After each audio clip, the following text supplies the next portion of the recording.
근데 이제 리케르가 그 이 악의 상징학이라고 하는 이 책에서 그 말을 하는 것을 보면은 이 현상학이라고 하는 것은 그 현상학을 이제 기초로 해서 이루어진 것이다. 그렇게 말씀드렸잖아요. 이 현상학이라고 하는 것은 그 모든 것을 전체를 보는 거예요. 예.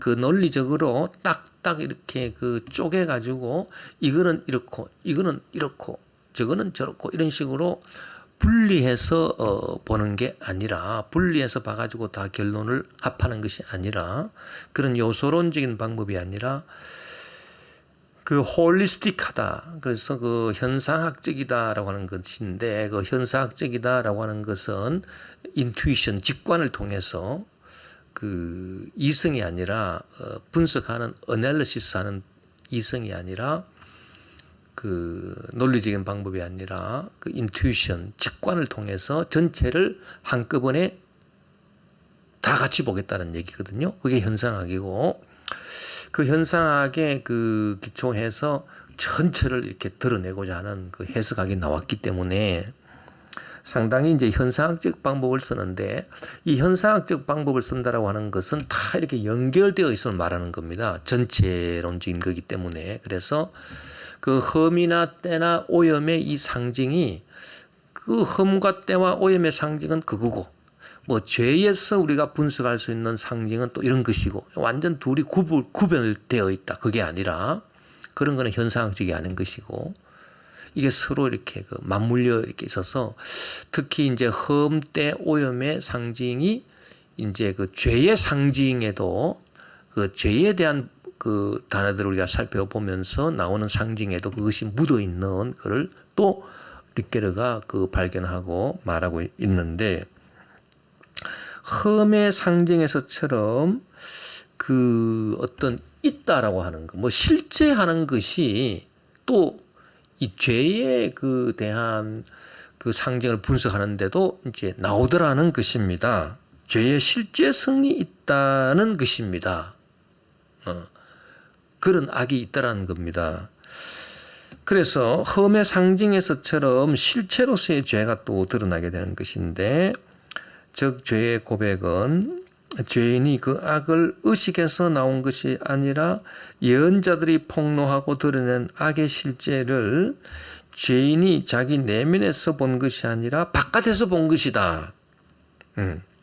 자, 이게 무슨 말이냐면은 바로 때와 흠과 오염에서의 그 상징. 그러니까 악이라고 하는 것이 뭔가 그 인간 밖에 있다라고 하는 거. 그것이 인간 스스로가 하나님 앞에서 그 계명을 어긴 이 죄의 단계에서도 나오더라는 얘기입니다. 그래서 그 원칙적으로는 이 죄의 단계에서 나오는 그 상징은 하나님에 대한 하나님이 주신 계명을 어기기 때문에 하나님과의 관계가 결여되고 관계가 파괴되어서 없어져서 그래서 뭔가 없는 거 그래서 허무하다, 빗나갔다, 방황한다 다 뭔가 없는 거하고 이게 연관이 되거든요. 방황이라고 하는 것은 목표가 없음, 뭐 빗나감, 뭐 관역이 맞춰지지 않았다, 관역이 없어진 거, 뭐 그런 거, 허무하다, 뭐 그림자와 같고, 뭐 바람을 잡는 것이다, 다 없는 것입니다, 뭔가. 그런데 그 현상학적 방법으로 또 때와 흠과 그 오염에서의 뭔가 또 있는 거, 실제적인 거, 사람이 없앨 수 없는 거, 이런 것들이 이 죄에 대한 분석에서 그 나오는 상징들을 볼 또 있더라는 겁니다. 그래서 이게 뭐냐 하면은 예언자들이 폭로하고 드러낸 악이라는 거예요. 자, 우리 예언자들은 구약에 보면은 예언자들은 그 죄를 이렇게 드러내고 폭로하지 않습니까? 죄를 드러내고 폭로하는데 이 죄를 드러내고 폭로하는데 이 죄를 드러내고 폭로하는데 그 악이라고 하는 것이 죄와 연관된 악이라고 하는 것이 뭔가 그 있는 거예요. 확고하게 있는 거예요. 그래서 죄의 실제성이 있어요. 그래서 그것이 어떻게 증명되냐 하면은 자기도 모르게 저지른 죄를 회개하라고 권면하는 것도 그와 같은 죄의 실제성 때문이다라고 하는 것입니다. 그래서 어, 그 사람들이 그럼 나는 계명을 다 지켰습니다. 나는 뭐 계명을 다 지켰기 때문에 하나님과의 관계가 파괴되지도 않았고 또 내가 뭐 허무할 이유도 없고 또 내가 방황할 이유도 없습니다. 그렇게 자신만만하게 말하는 뭐 바리새인들이나 뭐 성경에 보면은 뭐 부자 청년 같은 경우도 있잖아요. 하나님 앞에서 내가 해야 될 계명은 다 지켰습니다. 뭐 근데 그러한 경우라 하더라도 자기가 모르게 저지른 죄가 있다는 거예요. 예수님께서 그래 그러면 네가 가지고 있는 재산을 다 팔아서 가난한 사람들에 나누어 주고 나를 따르라. 그러니까 이 청년이 고민하면서 갔다는 것 그렇게 기록되어 있잖아요. 자기도 모르게 저지른 죄를 회개하라고 권면하는 거. 이것이 죄의 단계에 또 있다는 얘기입니다. 이것은 죄의 실제성이고 아무리 자기가 자신만만하게 하나님과의 계명을 자기가 다 지켰다 하더라도 이 죄의 실제성 때문에 사람들은 이 죄의 단계에서 악을 분석해 보면은 그 죄의 실제성 때문에 항상 그냥 회개를 하는 거예요. 회개를 하는데 자기도 뭔 죄를 지었는지 모르지만은 좌우지간 잘못되었습니다. 나는 부족합니다. 나는 연약합니다. 그렇게 회개할 수밖에 없는 그 이유가 뭐냐? 죄의 실제성 때문이다. 그러면 이 죄의 실제성은 어디에서 들어온 거냐? 이 때와 흠과 오염에서의 그 원초적인 그 악에 대한 체험이 이 두 번째 단계 죄에 대해서도 이 현상학적으로 전체론적으로 스며들어 온 까닭이다. 이렇게 보는 것입니다.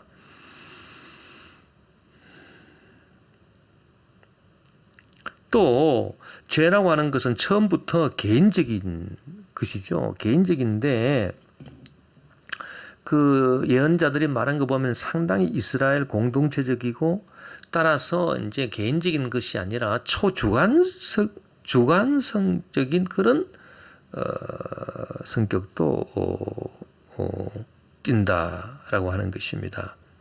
예, 그래서 민족의 죄.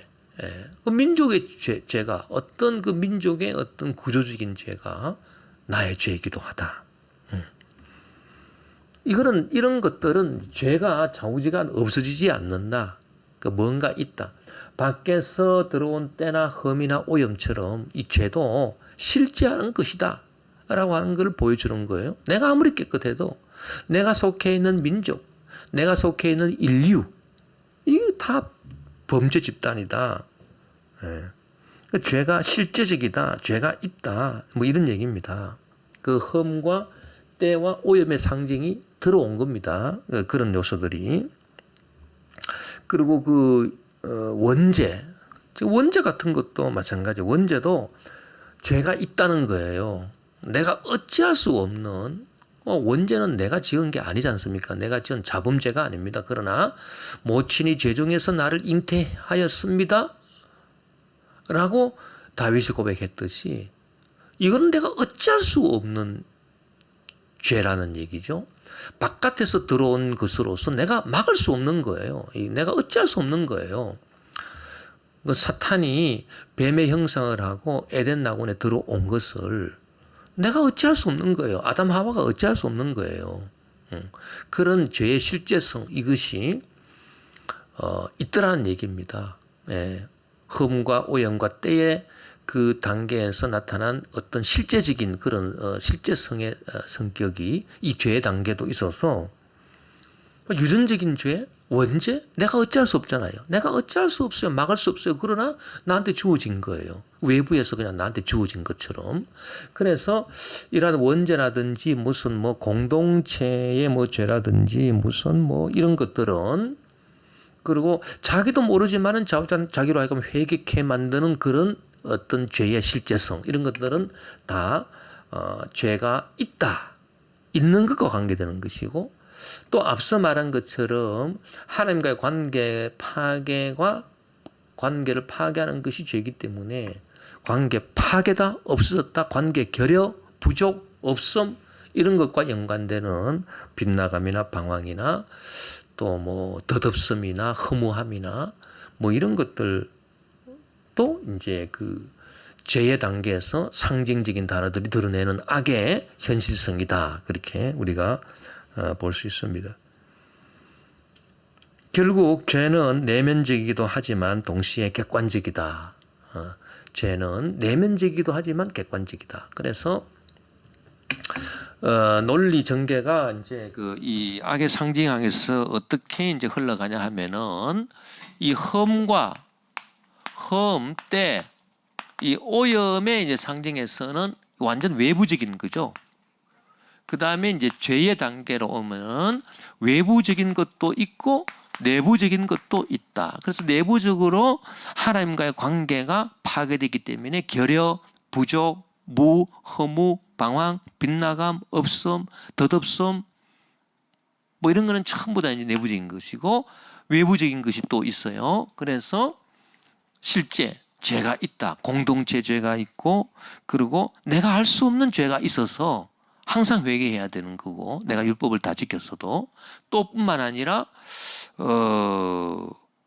원죄 같은 거 내가 어찌할 수 없는 거 이런 거 외부적인 거다. 이제 그 얘기고 그 다음에 세 번째 단계 죄책감으로 넘어가게 되면은 이 죄책감 단계로 넘어가게 되면은 이제 내부적인 것만 남아 있습니다. 그 내부적인 것만 남아 있어 가지고 또 이렇게 쭉 이렇게 연결되어 가는 그런 게 있는데 이 내부적인 그 외부, 내부 예, 그리고 흠때 오염의 상징이 여기도 있고 흠때 오염의 상징이 또 이 죄책감에도 나와 있는 것을 우리가 볼 수 있고 또 죄의 상징에서 파악된 것들이 또 여기도 또 나와 있는 것을 알 수 있어요. 그래서 이 그 악에 대한 아주 근원적인 그 파악은 그 근원적으로 그 해석학으로 드러내는 작업은 흠때 오염의 단계고요. 그리고 이 죄책감의 단계에서 우리가 그 마지막으로 결론으로 하는 것이 다 이 앞에 있는 것들을 다 포함하고 있기 때문에 여기서 그 악에 대한 상징을 드러내면 그 다 그 악의 그 상징들을 다 드러낼 수 있다. 이렇게 이제 보는 것입니다. 그래서 죄는 이 지금 죄 단계에서 우리가 얘기하고 있으니까 계속 죄 단계에서 얘기를 하면은 결국 죄는 내면적이기도 하고 동시에 객관적이기도 해요. 또 흠과 죄의 내면적이고 현상학적 연결성이 분명해진다. 제가 말씀드린 것입니다. 또 죄의 그 보편성은 죄가 수동적 체험으로서의 죄라는 것, 즉 어쩔 수 없는 것이라는 성격의 외부적인 흠의 상징과 연결되어 있다. 제가 말씀드린 겁니다. 그래서 어쩔 수 없는 거다. 죄를 안 지을 수 없다. 내가 다 그 율법을 지켰다고 생각하는데도 어쩔 수 없이 또 법안에 또 죄가 있더라. 원죄도 있다. 내가 어쩔 수 없이 이렇게 받아들일 수밖에 없는 그런 죄가 있다. 이것은 죄의 보편성을 말하는 것인데 죄가 수동적 체험이다. 내가 너무 능동적으로 짓는 죄뿐만이 아니라 수동적 체험으로서 그냥 이렇게 보면은 막 수동적으로 받아들일 수밖에 없는 뭐 구조적인데 민족의 죄, 뭐 인류의 죄 이런 거. 그 다음에 원죄. 뭐 이런 것들은 다 외부적인 흠의 상징과 연결되어 있다는 것입니다. 죄의 보편성은 이러한 외부적인 흠의 상징과 연결되어 있다. 또 우리가 이 죄의 상징에서 이렇게 살펴볼 수 있는 것은 아까 이제 그 결여, 없음, 무라고 하는 상징과 그 연관이 되어서 빗나감, 떨어져 나감 이렇게 이제 봤잖아요. 허무함 이렇게 봤는데 여기 대해서 이제 돌아옴의 상징이 있어요. 대칭을 이루는 거죠. 그래서 이제 그 돌아오라. 응? 그래서 빗나감 떨어져 나감에 대해서 하말티아 빗나감에 대해서 그 대칭을 이루는 거는 돌아오라는 거 아닙니까? 돌아오라는 거. 그래서 그 성경에 보면은 그 죄인들의 회개를 촉구하는 말을 돌아오라 그렇게 말하거든요. 돌아오라. 왜 이 돌아오라라고 하는 단어를 쓰느냐? 돌아오라라고 하는 이 단어도 상징으로 쓰인 겁니다. 1차적으로는 그냥 돌아오는 거예요. 그냥 갔다가 돌아오는 거, 문자적으로는. 그러나 이것이 2차적으로 쓰여지면 회개를 상징하는 거죠. 그래서 그 회개를 상징하는 2차적인 언어, 2차적인 의미가 그 회개인데 이게 돌아오라는 거거든요. 그래서 돌아옴의 상징이다. 이 돌아옴의 상징에 대해서 대속 구속이 주어지는 바, 대속 구속이란 이도 뭡니까? 이 대속 그러면 돌아오면은 내가 너를 대신 용서해주고 대신 내가 너를 구속해주겠다는 거잖아요. 예수님께서 우리 죄를 대신 속죄해 주신다. 이 대신 속죄해 주신다라고 하는 이건 또 뭡니까? 이거는 외부적인 요소거든요. 외부적인 요소이기 때문에 결국은 이 때와 흠과 오염의 상징에서 그 외부적으로 사탄이 치고 들어온 것을 다시 외부적으로 그리스도가 오셔서 해결해 주신다라고 하는 대속 속죄, 예, 그 상징과 연결되어 있어서 그 때와 흠과 오염 단계에서의 상징이 다시 그 죄의 상징에서도 이렇게 발견될 수 있다는 그 얘기입니다. 그 외부적인 요소가. 그래서 그 창세기도 보면은 하나님이 그 아담과 하와를 위해서 가죽 옷을 지어 입히시니라. 벌써 그 가죽 양을 잡아서 죽이고 그 가죽을 취해서 의의 옷을 입혀주시는 그 상징이 결국은 그 대속의 상징인데 이 대속의 상징도 결국은 그 외부적인 것에서 구원에 온다는 거잖아요. 그래서 그 파괴, 사람을 이렇게 죽이고 멸망시키는 그것이 외부적에서 왔지만은 또 구원시키는 것도 외부에서 온다라고 하는 것을 보여주고 있다는 것입니다. 사람이 스스로 짓는 죄의 결과로 또 포로됨의 상태에 빠진다.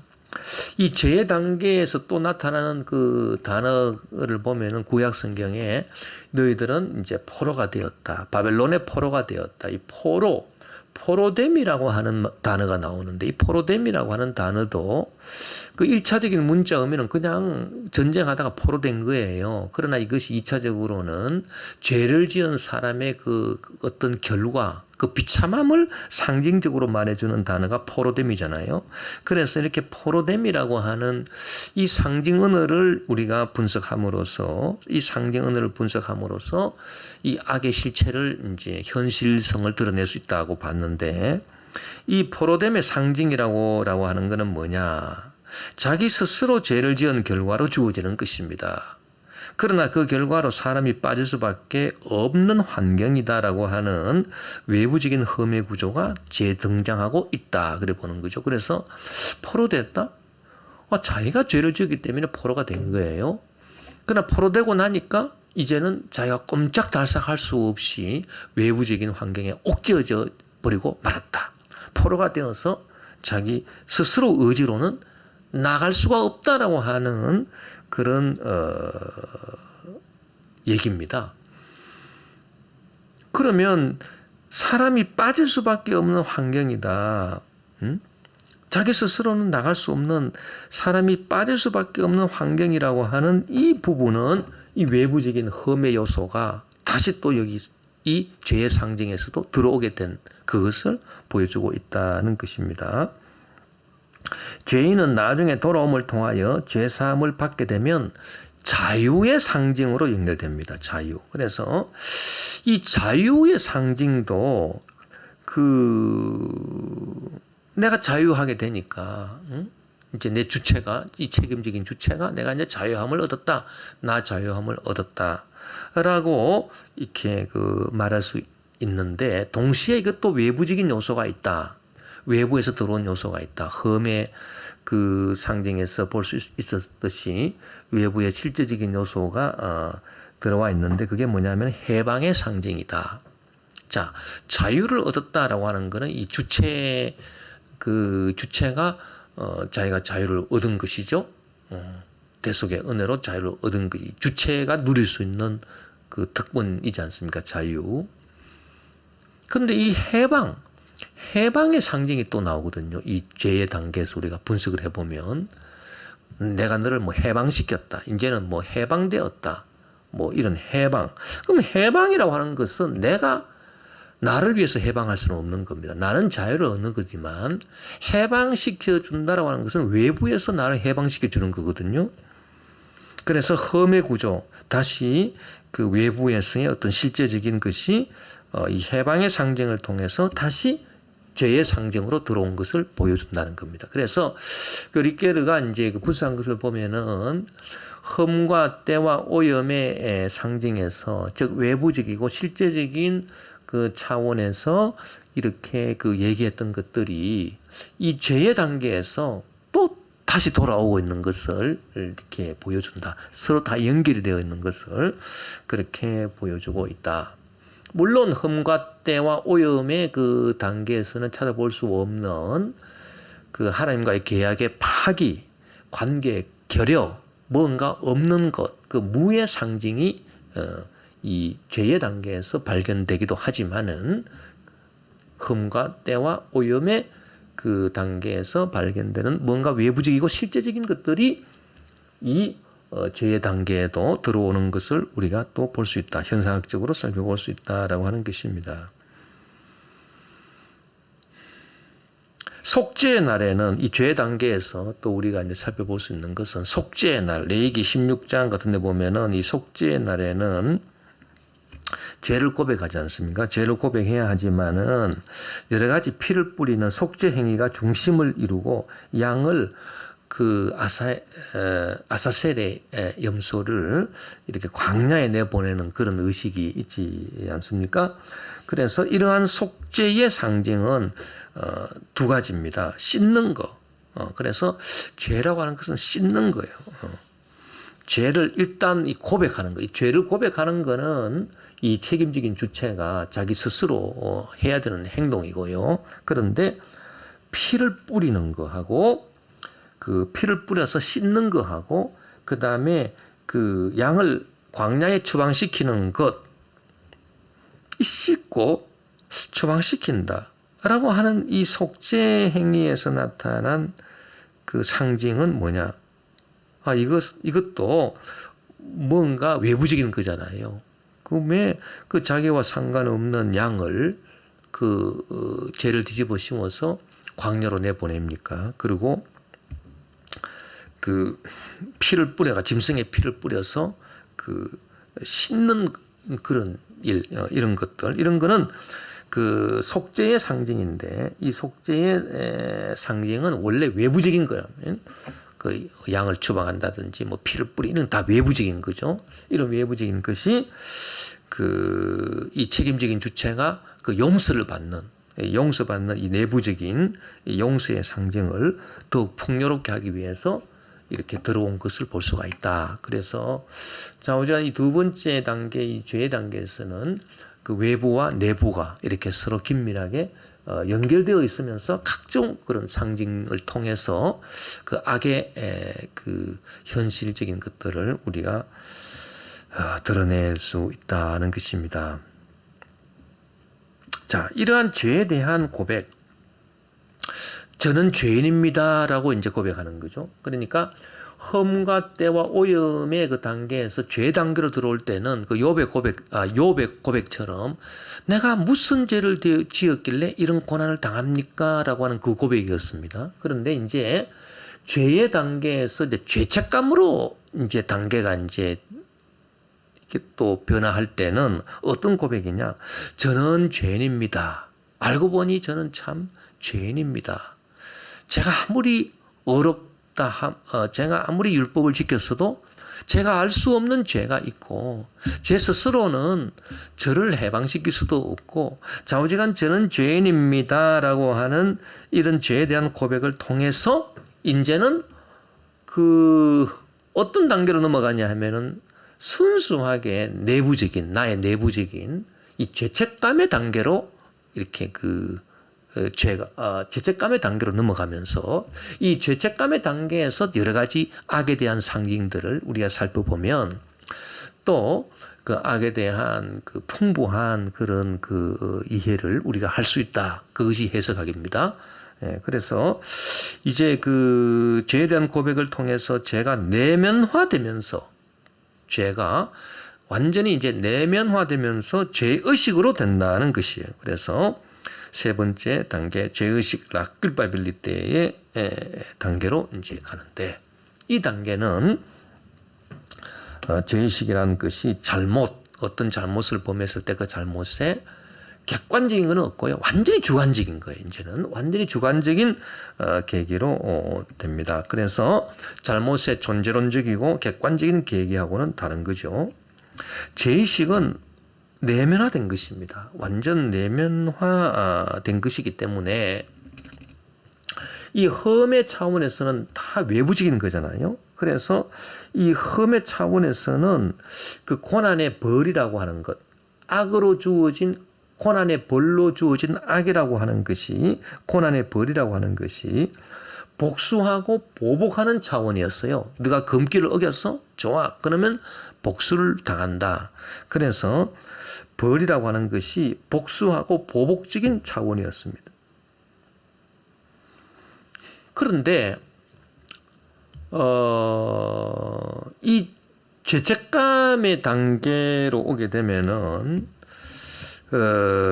벌이라고 하는 것이 복수하고 보복적인 것이 아니라 교육적인, 그러니까 순전히 이 책임적인 주체의 내면과 연관이 되기 때문에 이제 교정, 그래서 보복적인 것이 아니라 교육적인 것으로 교정의 과정으로 탈바꿈하기를 요청한다 그랬거든요. 예.